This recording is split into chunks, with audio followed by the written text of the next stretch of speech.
Okay, so welcome everybody to today's genealogy topic.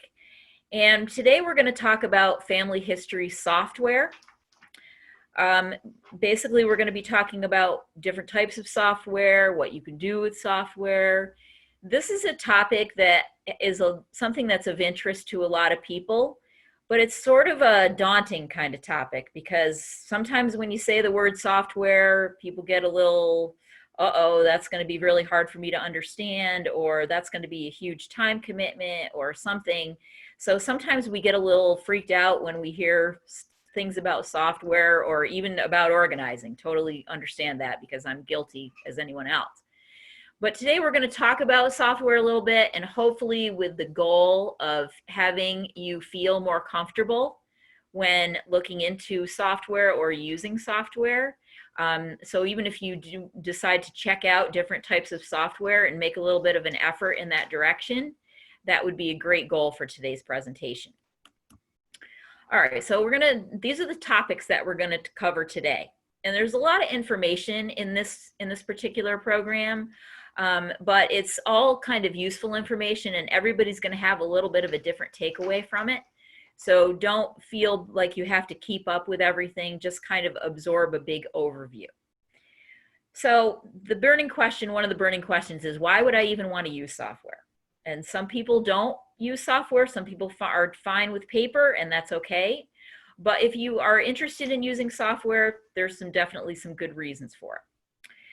There are different types of software, which is kind of where people get tripped up a little bit. We're going to talk about the different types. What are the differences between them? What you might want to use each one of them for, or why one might be better for you than another kind. Really, which type you choose is going to depend on how you use it. Or you could be like me and use all three types, depending on how complicated you want things to be.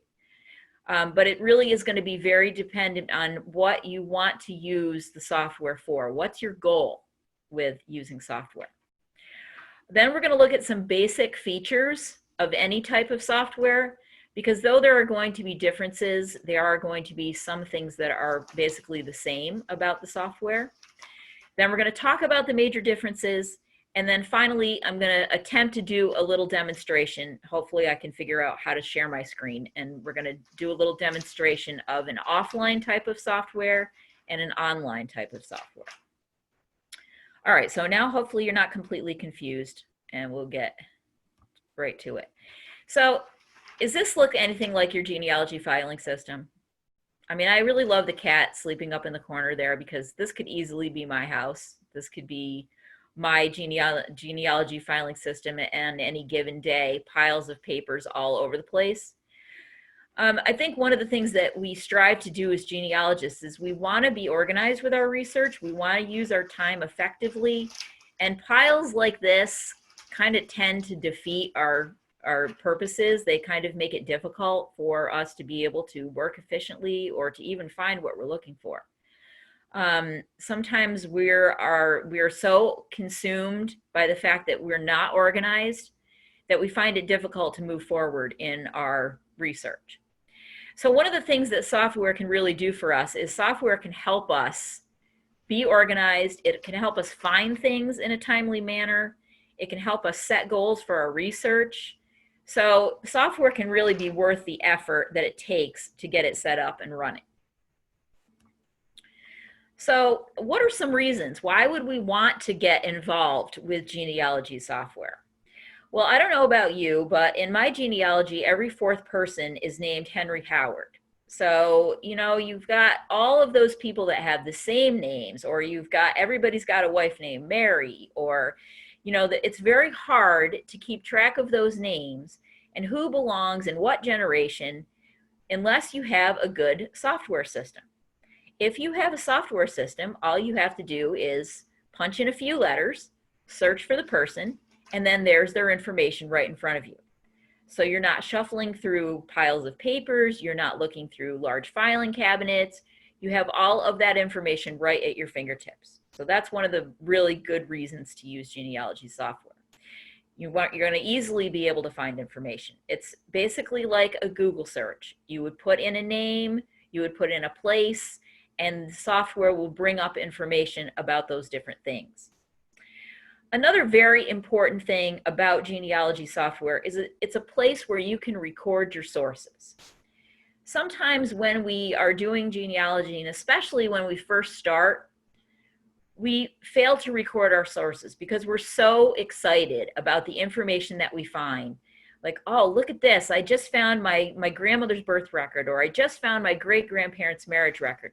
You're so excited about the discoveries that you're making that sometimes you forget to record where you have found those things. Believe me, 10 years from now, 5 years from now, when you pick up a piece of paper that you found in the year 2020 and you haven't written down where it came from, you're going to be very discouraged and you're going to be very mad at yourself. So recording your sources is pretty easy with software. All you have to do is put in a few different points, like I found it in this book, I found it at the Clifton Park Library, I found it in different places, and that allows you to retrace your steps later on, and you're able to get an idea of where you found something before. So it really saves you a lot of time. Another thing that genealogy software allows you to do, it allows you to print and make reports and charts and lists. So if you want to print out a family tree chart, that's one thing that software allows you to do. And all of the names and dates and places are all typed, so you don't have to worry about reading someone's writing. It's all typed up, it's neat, it's in order. So that's a really wonderful feature of software. That's a great thing to use. Software also makes it easier for you to share your research with other people. So sometimes when we're doing research, one of our goals is that we want to share with people. We want to share with our family, we want to share with our distant cousins, we want to share with our children. Well, sometimes if you give them something to look at, like a pedigree chart, something that's easy to read, then that gets them excited and it gets them interested. But also the software can allow us to send things via email, over the internet, different ways. So software makes it easier for us to share. Obviously, there are environment concerns. Less paper, less waste, less things to recycle. If we are storing our genealogy work on our computer, it is a little bit less of a footprint than if we have that whole bed full of papers that you saw earlier. So it is an environmentally friendly option. It's also possible to make it securely saved for future generations. If you have a place where you back up your files, it will be saved there. If you have your information stored in the cloud, it will be saved there. So you will be saving your research for future generations. Sometimes what happens with people's genealogy files is if that person passes away or if that person moves, sometimes descendants or family members don't know what to do with all those files. They might just say, oh, these are just file folders full of papers, I don't know what they are, and they may end up getting thrown out. So that's all of your hard work that doesn't get saved. And if you're using genealogy software, that's a better way of saving it and another way to ensure that your hard work and research will get saved for future generations. So those are just a few things to consider when you're thinking about using genealogy software. And everyone else obviously has their own personal reasons as well, but these are just some of the main reasons you might want to invest in genealogy software. So one of the basic things about genealogy software that you may see floating around out there is that when you put your information into genealogy software, it creates what's called a GEDCOM or a GEDCOM file. Now, I've heard it pronounced both ways, either with a hard G or with a soft G. But I'm going to call it a GEDCOM file just because that's what I'm used to.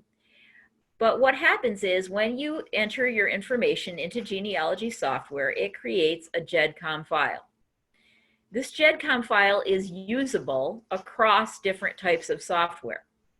So if at some point you're using one type of software and you want to switch to another one, it's possible to use this same GEDCOM file that you created initially and put it into new software. You can also transfer GEDCOM files from things that are offline, stored on your computer, to things that are online, stored in the cloud. So GEDCOM files are pretty versatile, and they can be used for lots of different things in order to transfer your information from one type of software to another. You're going to see terms like imported or exported. If you're importing a GEDCOM file, it means that you're bringing the GEDCOM file into the software. If you're exporting the file, it means you're taking it out of the software. And again, the GEDCOM file can be used for either online or offline. One of the major difficulties with GEDCOM software is sometimes things that are attached to it don't transfer very well. So things like photos or documents, if you've attached those things to your GEDCOM file, they may not transfer. So that's just something to be aware of down the road. So let's talk about types of software. Of course, as with anything software, there are always different types. Now, one of the things that I have observed about computers in general in 25 plus years of using them is that if there's one way of doing something, there are 70 other ways of doing something. And that is very true of software for genealogy. There are many types and different types. So we're going to talk about 3 main types of software. And what we're looking at right now is just a screenshot from Legacy Family Tree, which is an offline brand of software. Okay, so the first type of software is called online separate. So online obviously means that it's a family tree program that is hosted online. So the only place you have access to it is if you have an internet connection. And the reason it's called separate is because it's a tree that you create for you. It's not something that you are going to be able to invite others to see it, but you basically control what gets put into it. You control the changes that get made to it. So you have control over the software itself. It's stored in the cloud, which means if your computer crashes, it's still there. So that's a really good thing.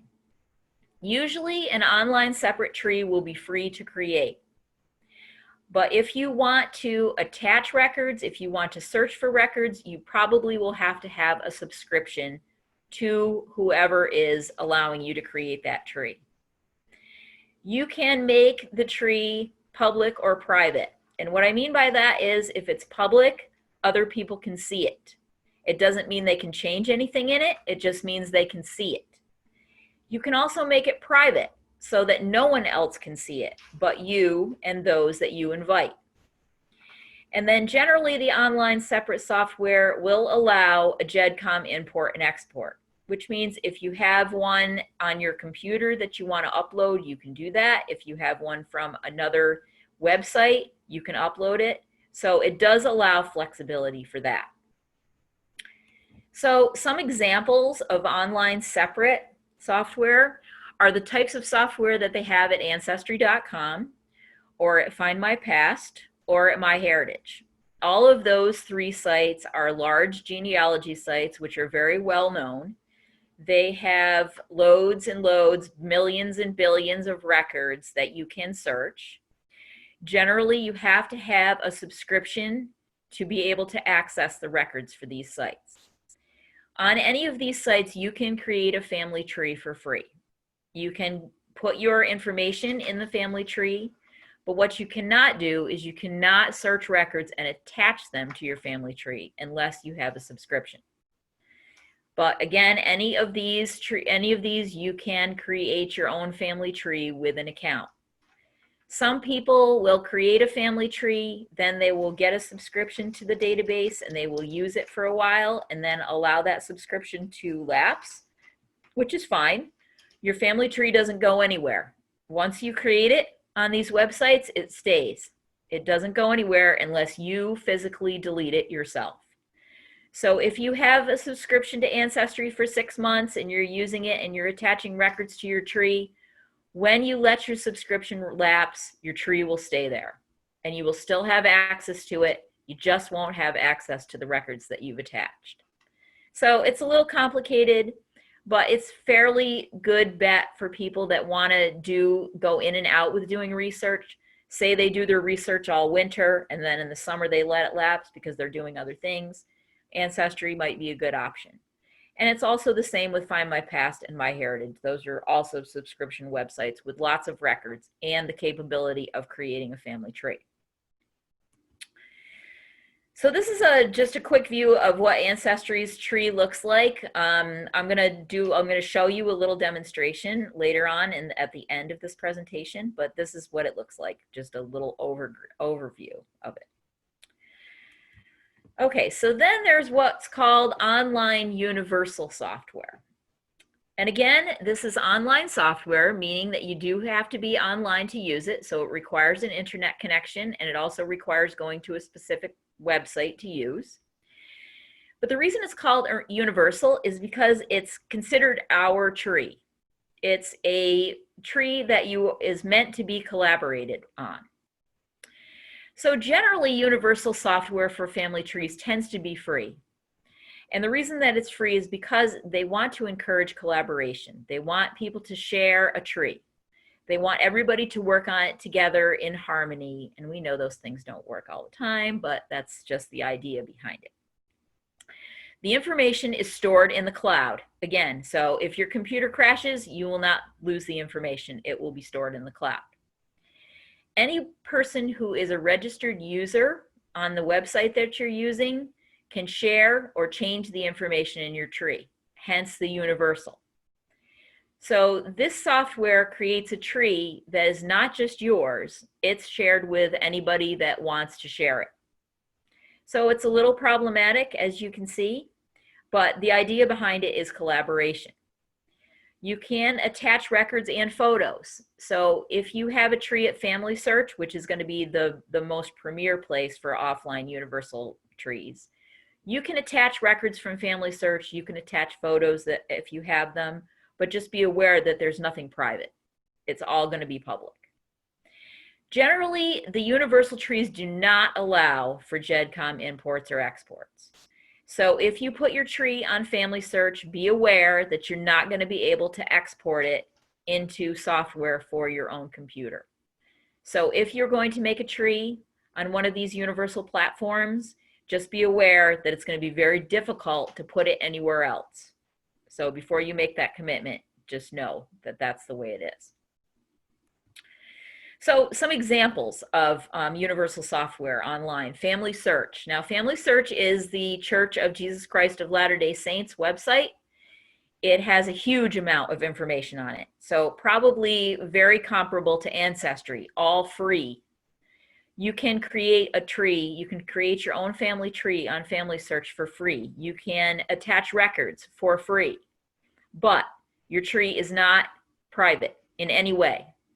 So if you do decide to go with Family Search, just be aware that if your cousin in Minnesota that you never got along with wants to go into your family tree and change your grandmother's birthday because she thinks it's something else, then she's going to be able to do that.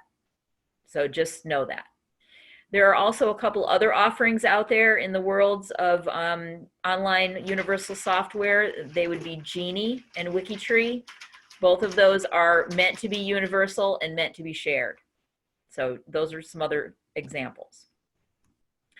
So here's a little screen grab from what Family Search Family Tree looks like. You have the ability in Family Search Family Tree to add as much or as little detail as you like. You can, as I mentioned, attach records.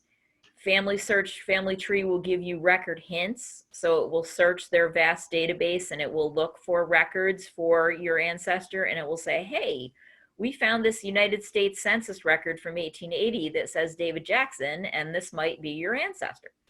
And so you can check it out and you can either attach it or not, depending on if it's accurate. So it has a lot of the same features as the online separate software. It's just definitely different in the way that it's universal and it's completely and totally public. So finally, our third type of software that we're going to talk about is offline software. Now, what I mean when I say offline, I mean that this type of software is available for your computer only. So you don't log in, you don't have to have an internet connection, you're not going to be on any particular website, you're only going to be on your computer, and you're going to open up a software program for family tree making. And of course it's separate because it's not being shared online. So you're the only person that has access to it unless other people use your computer. So you are going to be the only person that has access. You're going to be the only person who has control. You're going to be the person calling the shots with the offline separate software. One of the great advantages of offline separate software is that it's a one-time purchase price. There's no ongoing costs associated with it. So unlike Ancestry, where if you want to attach records, if you want to use any of the advanced features, you do have to have a membership. With offline separate, you buy it once and you have it forever.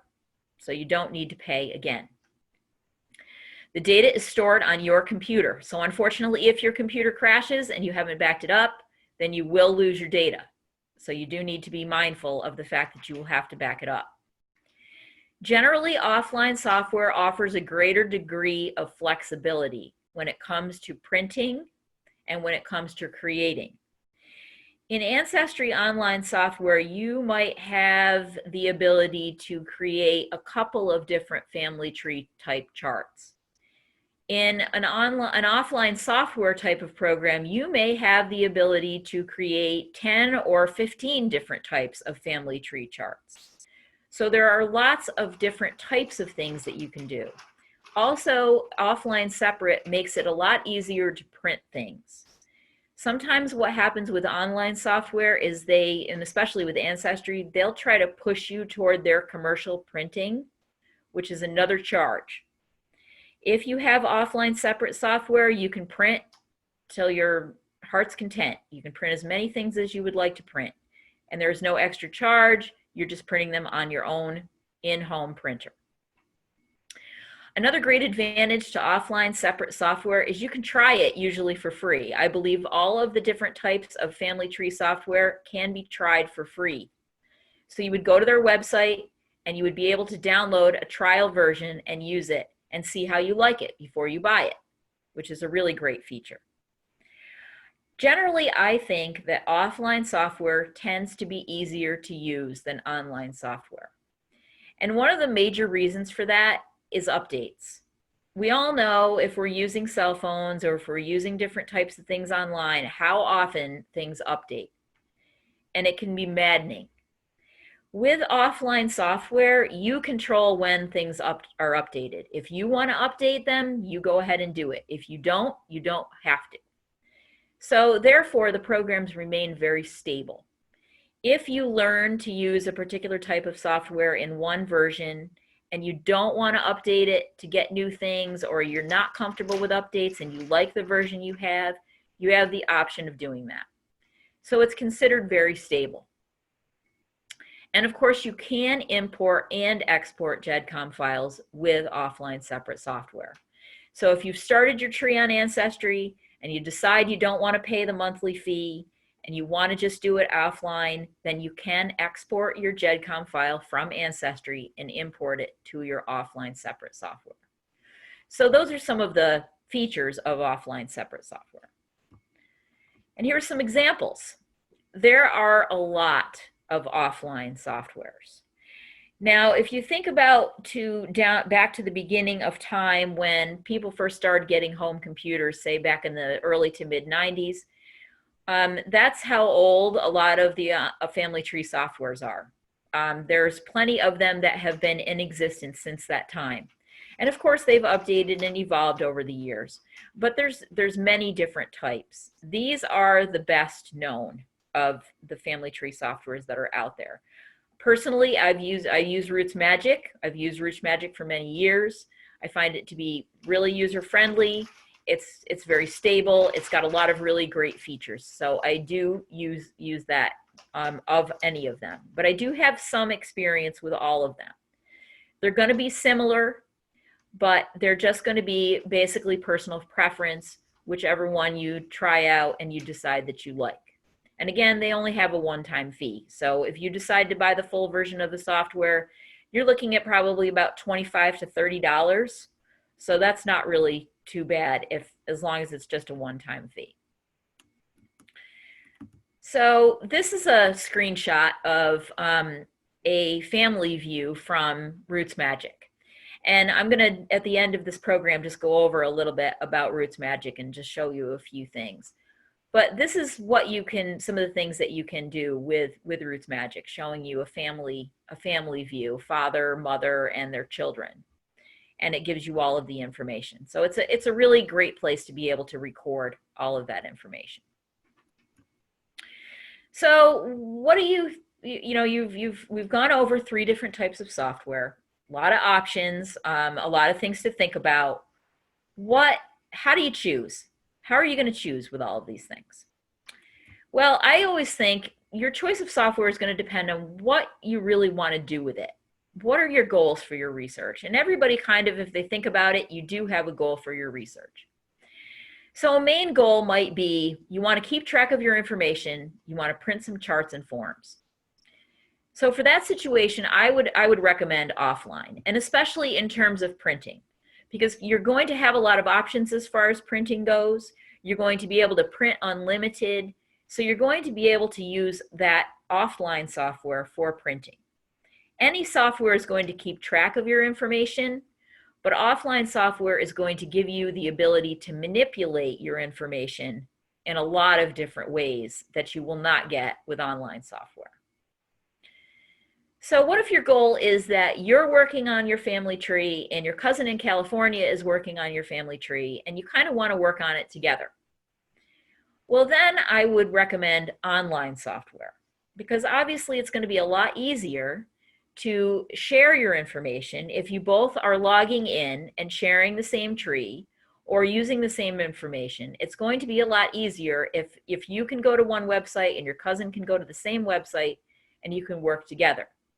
So in that case, online software is going to make it a lot easier for sharing and exchanging information. So whether you go with the pay software or if you go with the free, either one is going to be a lot easier to share with. So what if you want to attach records and you want to collaborate with others, but you really don't want to pay an ongoing fee? Then you would probably go with the online universal software. Again, realizing that there is going to be times when things are going to get changed and you're not going to know about it, or you're not going to understand why, but knowing that everything is public, that might work for some people. Some people are like, okay, well, I want to work on my family tree and I want to look at records, but I don't want to pay a lot of money. So some people are fine with that very public family tree. And in that case, you would use an online universal software like Family Search. That would be the ideal for that situation. So what if I want to have the flexibility of the offline software? I want to use the offline software. I want to use all the charts and I want to be able to make different charts. But I also want to take advantage of those hints. Now, one thing I didn't talk about was the fact that with the online software, you will get hints. The business of these genealogy websites is to provide people with records for doing research. And one of the things they do is if you have an online tree, Ancestry or Family Search, they will go through their vast database and they will search for records that has to do with your family, and you can evaluate them. But what if you want the stability of the offline family tree, but you still want the hints? Well, the good news is that a program like Roots Magic will sync with Ancestry and MyHeritage and Family Search.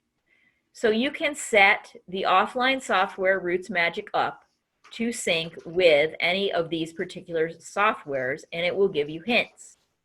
Now, it's a little bit beyond my understanding of how these things work, how it works, but it does work. You can get hints, and you do kind of get the best of both worlds.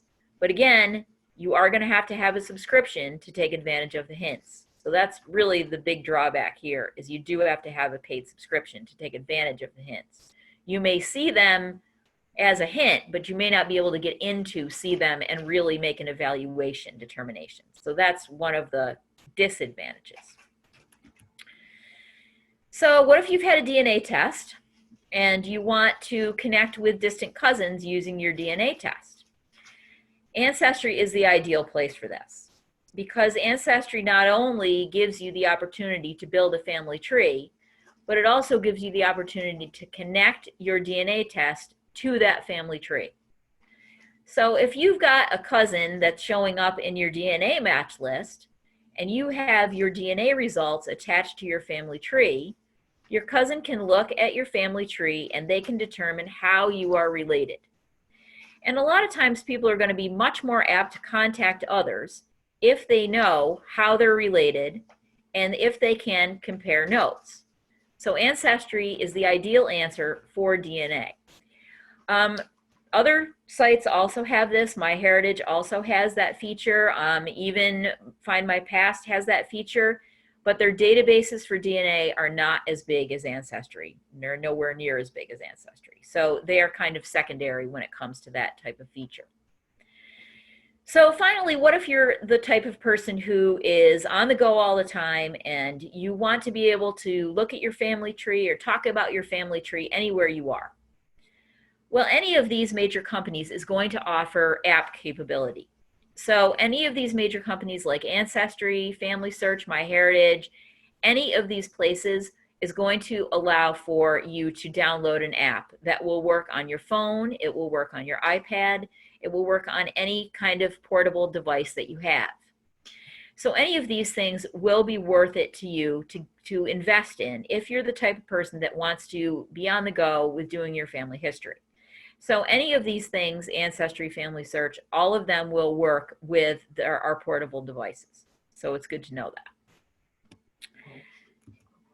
that. Okay, so now a little bit about the basic features. What exactly does genealogy software do? Well, first and foremost, data entry. So when you get your family history software, unfortunately, it's not going to come preloaded for you. So it's not going to have all the dates and names for your family tree in it. You're going to have to put those in. That's by far the most painful aspect of genealogy software is entering all of that data. But I like to think that it's good because it allows us to review our research. It allows us to go through and see what types of things we still need to find. It allows us to identify mistakes. It allows us to identify missing information. So entering information into the family tree software is not all bad. It's actually a fairly good exercise. All of our family tree software is going to allow us to enter different types of names. Now we know that there are some names that have different characters than are in the English language. There are some names that are in different languages, and the software is going to allow us to do this. We're going to also allow to be doing different date formats. We don't have to put exact dates in. We can put about, approximately. We're allowed to do that. We can standardize place name spellings. If you're an Ancestry user, one of the things that you might be aware of is when you go to put a place name in, it will pop up with different possibilities, and there are all kinds of misspellings in those, and that drives me nuts. But with your software, you can standardize place names. A lot of the softwares have actual gazetteers of place names built into them. I know the offline softwares do, so that's a really good feature. In any software, you can enter your sources. Now, one of the things about entering sources is that they tend to get very, very, very detailed. You could be entering information about a source for you know, a long time, and there could be as many as 20 to 30 different fields. But what I tell people is just enter enough so that you can find it again. So if you found your information in Grandma's Bible, if you put Grandma's Bible as a source and you understand what that means, that's all you need to put in. You don't need to put in 700 lines about Grandma's Bible sitting on the shelf at Aunt Bertha's in 1975. You just put Grandma's Bible and it's all good. Any of the softwares are going to have the capability of generating reports. And when we talk about reports, we're talking about things like pedigree charts, family group sheets, a summary of sources, which can be incredibly helpful to let you know what you've checked and what you haven't.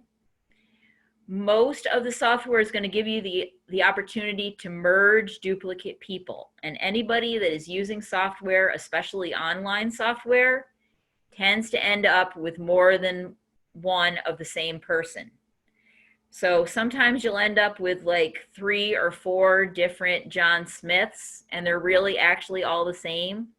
And you can take and you can merge them. The software allows you to merge them, which is a great feature. There will also be things called reliability checks. So in other words, if you've got a mother that gives birth after she's dead, then reliability checks are for you, because that will alert you to those kind of things. Or this person was 10 years old when she gave birth. That's not possible. So reliability checks will pick up on those things. And then very important, tech support. Tech support is something that a lot of us should take advantage of. Any of the companies that have software out there, whether they be offline or online, is going to have some kind of tech support. They're not going to leave you out twisting in the breeze to try to figure out how to do things on your own. Whether you're more comfortable with phone calls or online forums or Facebook groups, all of them have support. So for example, I was using Roots Magic to do a particular thing, and I wanted to print a chart, but it was so small I couldn't print it. I went to the Roots Magic Facebook group and I asked what I was doing wrong, and people were able to help me. They were able to give me information, and so I was able to print my report. So what are some of the major differences? Okay, so between online and offline, a little bit of a comparison here. Online software, we know, has an ongoing cost. If you want to use it to its full effect, you've got to have a membership. That can get a little pricey. If that's not something you're using all the time, then it's probably not a good investment. Offline software tends to have a one-time fee. Online software tends to be less flexible. The offline is easier to use, has more flexibility. However, online software you can easily share with people, where sharing is more difficult with offline software. Online, less stable. What happens if the website goes out of business? What happens if I decide to cancel my membership? These are all things to be concerned about with the online software. Whereas if it's offline, it's on your computer, it's not going anywhere, it won't go anywhere unless your computer crashes or you take it off. Online software is subject to automatic updates. If the software is updating, you have to take the update. Offline software, you update it yourself if you want to. So totally up to you. All right, now I'm going to do a quick little demonstration, hopefully, if it works. And then we're going to have some questions. So I'm going to find my little handy dandy. Okay. So first, what we're looking at here is we're looking at Roots Magic. Now this is offline software. So this Roots Magic software is only for your computer. It is not for public consumption. So when you're working on your software from Roots Magic or from Family Tree Maker or whatever software you've decided to buy, this particular software can only be seen by you. So you're not going to have to worry about people online getting into your family tree and changing it, or even looking at it for that matter. It's all here just for you and stored on your computer. So this is what we would call a pedigree view. This is showing us a pedigree chart of June Jordan, and it's showing her ancestors. So you can see, if you read a pedigree chart, you've got her parents, James and Jenny, and then you've got her grandparents, Joseph, Anne, William, and Mary. And it goes back and it's just showing the direct line ancestors. So if we want to know more about their families, we can choose what's known as a family view. So if we click on Joseph Jordan and we go up here where it says view, if we click on family view, that's going to give us a completely different view. So that's going to show us the family of Joseph Jordan and Anne Eliza McCourt. It's going to show us information about them, and it's going to show us information about their children. So that's sort of the software equivalent of a family group sheet. We can also look at individuals, and I'm going to look at Anne Eliza because she's got this little warning triangle here. Uh-oh, something's wrong. So if I double click on her, then we have a person view, and it gives us information about Anne Eliza McCourt. It tells us where and when she was born. It gives us a census information about her. It gives us when she died. So it's giving us different information about her. We have these features where we can record our sources. So how do I know that she was born on the 24th of November? Well, I know it from two sources, from the 1895 New Jersey State Census and from the Ireland Civil Registration Records. So those are our sources. We can record sources. We can also put notes in different things. So we can put this note in here about the census. We can write any kind of notes that we want in here. So this is another great feature of software, is the ability to put notes in it. So we can see back here we had this little warning thing. If we click on the warning, it tells us there's a problem here. It's telling us that the parents are recorded as being married after the person's birth. So that's kind of what Roots Magic is seeing as a problem. I can ignore that and I can just say that's not a problem, and it goes away.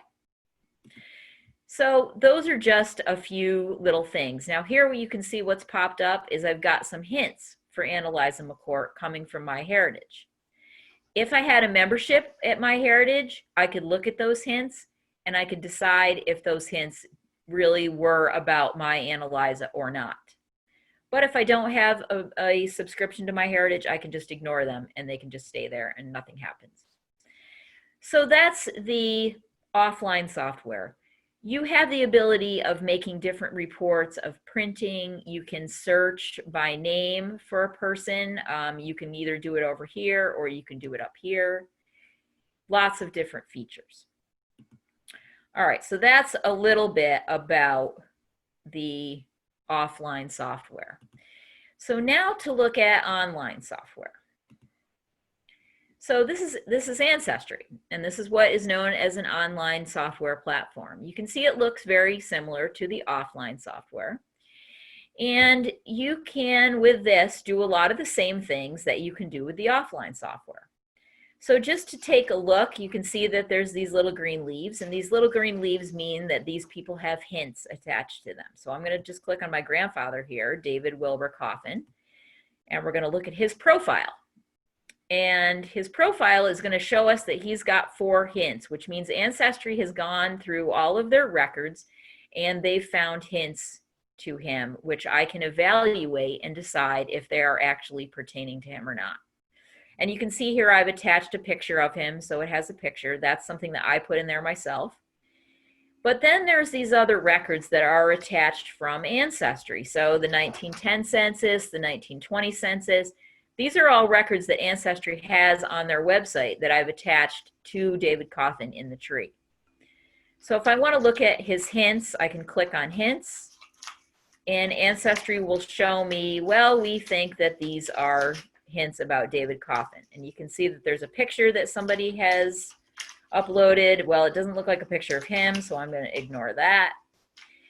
Then we can see there's a hint to the Quaker College yearbooks. Okay, and I know that my grandfather did not go to a Quaker college, so I'm going to hit ignore.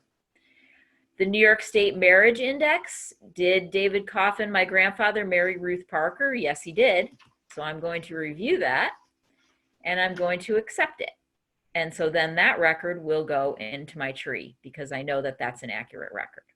So that's one of the features that you can use with online software.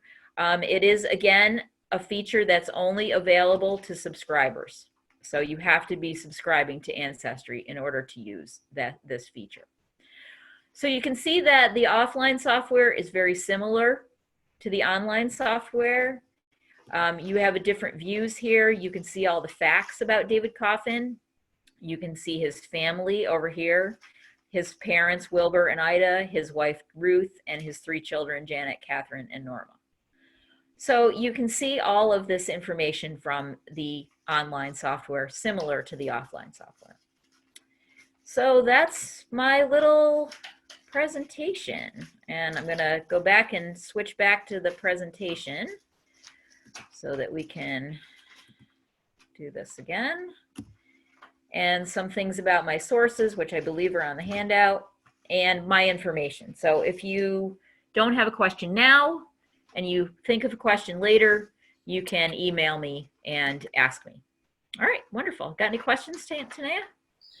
Thank you, Lisa. I don't see any questions just yet, but if anyone does have questions, you can type them into the chat or you can type them into the Q&A, and you'll find both of those buttons at the bottom of your screen. While we give people a moment to do that, could you just once more go over your upcoming programs, Lisa, so that they can hear that again and make a note if they need to? Yes, I'm going to be back in the months of October, November, and December.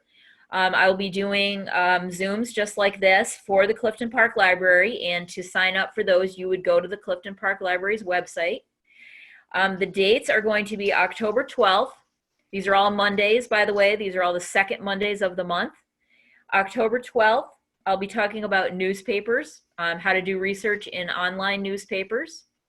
November 9th, we'll be talking more about organizing your genealogy research. So we'll be talking about physically organizing your space, organizing your research process, basically getting better organized so you can do better research. And then on December 14th, I'll be talking about brick walls. So anybody that does genealogy research knows that eventually they do run into a brick wall. And I'll be talking about some different ways to get over those brick walls. So that will be December 14th. And then another quick announcement, next Thursday, September 24th, I will be doing in-person appointments for help with your genealogy. That will be at the Moreau Town Historian's Office in the town of Moreau, which is otherwise known as South Glens Falls, northern Saratoga County. So if you are interested in having me help you with your genealogy, I'll be booking 30-minute appointments for that day. I believe I have 2 appointments left. One is at 1 o'clock and one is at 1:30.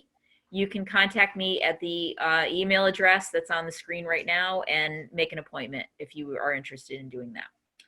So that would be great if I could see some people. I love seeing people live. Okay, well, that was very thorough presentation, and I think probably you've either answered everybody's questions or they've got a lot to process before they can I'm sure. come up Yeah, with it's a little it. dense. So I don't see any right now. Okay. But as you said, people can contact you if things come up later on. And Absolutely, yes. And yeah, I welcome any questions at any time. It's a lot to absorb, I know. But if you have specific questions, you can email me and I'd be glad to answer. all right. Well, thank you very much. Thank you everyone for joining us today. We had somebody with us from Galway, Ireland. So that's Nice. Thank you very wonderful. much for attending. Love Yeah. that. And we hope to see you all next month. And feel free to get in touch if you have any questions. All right. Thanks very much, everybody. Good to see you. We'll see you again next month. Okay. Thanks, Lisa. Thank you.